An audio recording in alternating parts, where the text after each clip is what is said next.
Hello all. നമുക്ക് ഫിസിയോളജിയിലെ previous year question പേപ്പേഴ്സൊക്കെ നോക്കുമ്പം അത്യാവശ്യം വെയിറ്റേജ് ഉള്ള ടോപ്പിക്കായിട്ട് നമുക്ക് കാണാൻ പറ്റുന്നതാണ് ഹെമറ്റോളജി. ഹെമറ്റോളജിയിൽ തന്നെ ഫ്രീക്വൻ്റ് ആയിട്ട് ഷോർട്ട് എസ്സേ ഷോർട്ട് നോട്ടായിട്ട് ചോദിക്കുന്ന ടോപ്പിക്കാണ് WBC.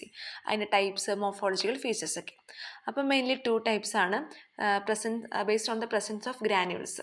ഗ്രാനുവൽസ് ഉള്ളതാണെങ്കിൽ ഗ്രാനുലോസൈറ്റ്സും, ഗ്രാനുവൽസ് ഇല്ലെങ്കിൽ എഗ്രാനുലോസൈറ്റ്സും. ഇത് ജനറലി ഉള്ളതാണ്, കാരണം ഗ്രാനുവൽസ് ഉള്ള എഗ്രാനുലോസൈറ്റ്സും ഉണ്ട്. അപ്പോൾ ഗ്രാനുലോസൈറ്റ്സിൻ്റെ എക്സാമ്പിളാണ് ന്യൂട്രോഫിൽ, ബേസോഫിൽ, ഈസിനോഫിൽ. എഗ്രാനുലോസൈറ്റ്സിൻ്റെ എക്സാമ്പിൾ എന്താണ്? മോണോസൈറ്റും അതുപോലെ ലിംഫോസൈറ്റും. Okay, then about neutrophil. ന്യൂട്രോഫിലിൻ്റെ സൈസ് ഒന്ന് ഓർത്ത് വെക്കണം, 10 to 14 മൈക്രോമീറ്റർ. കാരണം ഇനി വരുന്ന WBC ഒക്കെ നമ്മൾ ന്യൂട്രോഫിലിൻ്റെ സൈസ് വെച്ചിട്ടാണ് കമ്പയർ ചെയ്യുന്നത്. അപ്പം 10 to 14 മൈക്രോമീറ്റർ. പിന്നെ fine pink granules, multilobed, and these lobes are connected by thin strands. Just ഈ ഒരു ഫിഗർ ഒന്ന് ഓർത്താൽ മതി, കാരണം നമുക്ക് എക്സാമിനൊക്കെ അത്യാവശ്യം മാർക്ക് കിട്ടാവുന്നൊരു മെത്തേഡാണ് റിലേറ്റഡ് ആയിട്ടൊരു പടം വരച്ച് വെക്കാവുന്നത്. അപ്പം ഈ ഒരു ഫിഗർ കാണുമ്പോൾ നമുക്ക് എന്ത് മനസ്സിലായി? പറഞ്ഞ കാര്യമൊക്കെ ഉണ്ട്. ഫൈൻ പിങ്ക് ഗ്രാനുവൽസ് ഉണ്ട്, അതുപോലെ മൾട്ടി ലോബ്സ് ഉണ്ട്, and these lobes are connected by thin strands. Then mainly 4 types of granules ഉണ്ട്.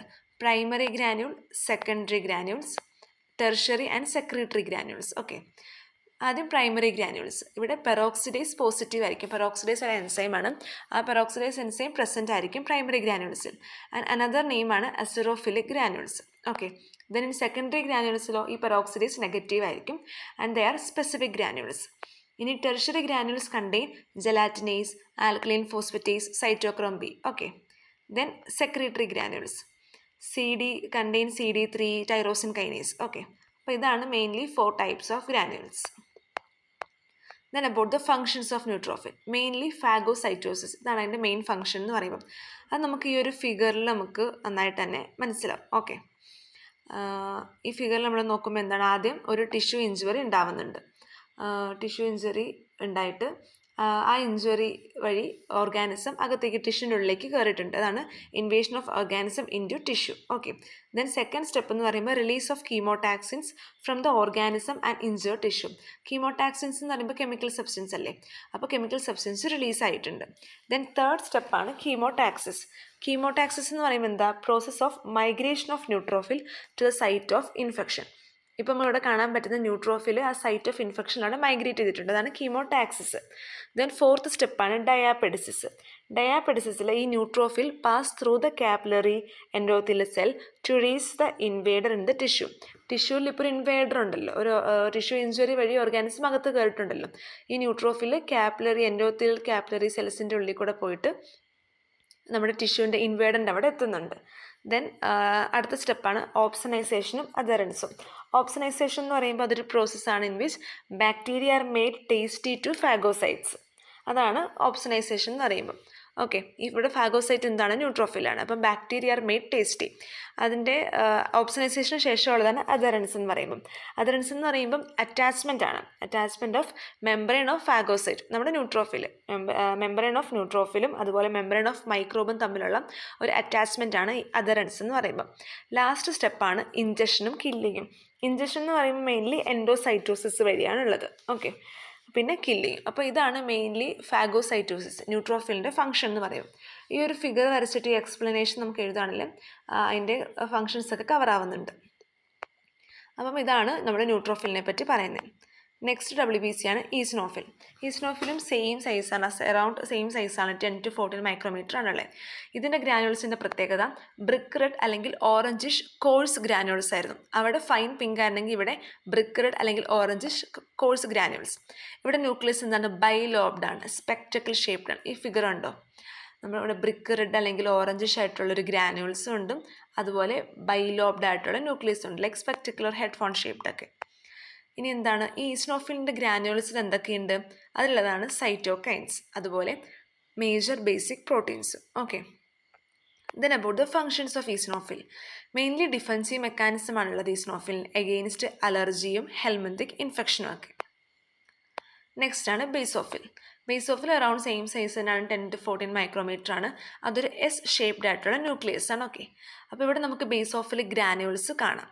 Okay, and these are about course blue granules ആണ്. ഓക്കെ, അത് ടൈപ്പ് ചെയ്തപ്പോൾ ഒരു മിസ്റ്റേക്കാണ്. നമ്മൾ നോട്ട് എന്തായാലും കമ്മ്യൂണിറ്റിയിൽ ഇടുന്നുണ്ട്, അപ്പം കറക്റ്റായിട്ട് നമ്മൾ നോക്കുന്നതായിരിക്കും. ഓക്കെ, അപ്പോൾ ഇത് കോഴ്സ് ശ്രദ്ധിച്ചാണ്, coarse blue granules, basophil granules. ഈ ബേസോഫിൽ ഗ്രാന്യൂൾസ് എന്തൊക്കെ സെക്രീറ്റ് ചെയ്യുന്നുണ്ട്? ഹിസ്റ്റമിൻ, കാർബോക്സി പെപ്റ്റിഡേസ്, എ ഒക്കെ.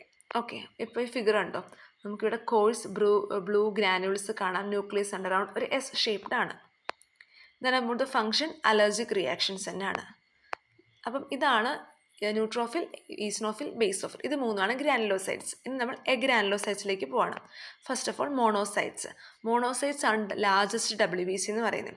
അറൗണ്ട് 12 to 25 മൈക്രോമീറ്റർ ഉണ്ട്. അത് എക്സെൻട്രിക്കലി പ്ലേസ്ഡ് ആയിട്ടുള്ള കിഡ്നി അല്ലെങ്കിൽ ഓവൽ ഷേപ്ഡ് ന്യൂക്ലിയസ് ആണ്. ഓക്കെ, അതുപോലെ അബണ്ടൻ്റ് ആയിട്ടുള്ള സൈറ്റോപ്ലാസം ഉണ്ട്. ഫിഗർ ഉണ്ടോ, അതൊരു ലാർജ് സൈസാണ്.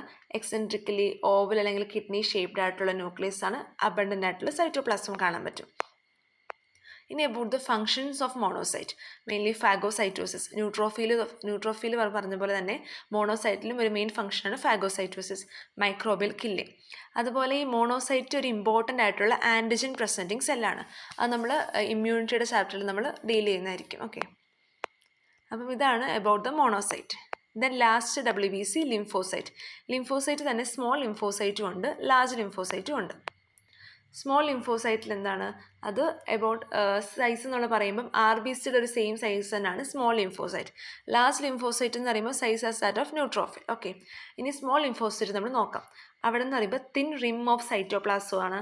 അതുപോലെ എക്സെൻട്രിക്കലി പ്ലേസ്ഡ് ആയിട്ടുള്ള ന്യൂക്ലിയസ് ആണ്. ഓക്കെ, സൈറ്റോപ്ലാസം ഭയങ്കര കുറച്ചാണ് നമുക്ക് സ്മോൾ ലിംഫോസൈറ്റിൽ കാണാൻ പറ്റുന്നത്. എക്സെൻട്രിക്കലി പ്ലേസ്ഡ് ആയിട്ട് ന്യൂട്രോഫിലാണ്. ഇൻ ലാർജ് ലിംഫോസൈറ്റിലോ ന്യൂട്രോഫിൻ്റെ സെയിം സൈസാണ്, ഓവൽ അല്ലെങ്കിൽ എക്സെൻട്രിക്കലി പ്ലേസ്ഡ് ന്യൂക്ലിയസ് ആണ്. ഇനി 3% ഓഫ് ലാർജ് ലിംഫോസൈറ്റ്സിൽ ഗ്രാനുവൽസ് ഉണ്ട്. നമ്മൾ പറഞ്ഞു ലിംഫോസൈറ്റ് ഒക്കെ എ ഗ്രാനുലോസൈറ്റ്സ് ആണ്, പക്ഷേ 3% ഓഫ് ലാർജ് ലിംഫോസൈറ്റ്സിൽ എന്തുണ്ട്, ഗ്രാനുവൽസ് ഉണ്ട്. ഇതാണ് ഫിഗർ. ആദ്യത്തെ ഫിഗർ, ഈ ഫിഗർ എ ആണ് small lymphocyte and figure B ആണ് ലാർജ് ലിംഫോസൈറ്റ്. അപ്പോൾ ഇത്രയാണ് മെയിൻലി നമുക്ക് WBCനെ പറ്റി പറയാൻ വേണ്ടി പോകുന്നത്. അതിൻ്റെ ടൈപ്സ് ഗ്രാനുവൽസ്, എഗ്രാനുലോസൈറ്റ്സ്, ഗ്രാനുലോസൈറ്റ്സും എഗ്രാനുലോസൈറ്റ്സും, പിന്നെ neutrophil, basophil, eosinophil, monocyte, lymphocyte. അതിൻ്റെ ഫിഗറും കൂടെ വരയ്ക്കുകയാണെങ്കിൽ നമുക്ക് കുറച്ചും കൂടെ പെട്ടെന്ന് കൺസെപ്റ്റ് പറഞ്ഞിട്ട് നമുക്ക് പഠിക്കാനും പറ്റും. അതുപോലെ മാർക്ക് നമുക്ക് കിട്ടുന്നതായിരിക്കും. Okay, thank you.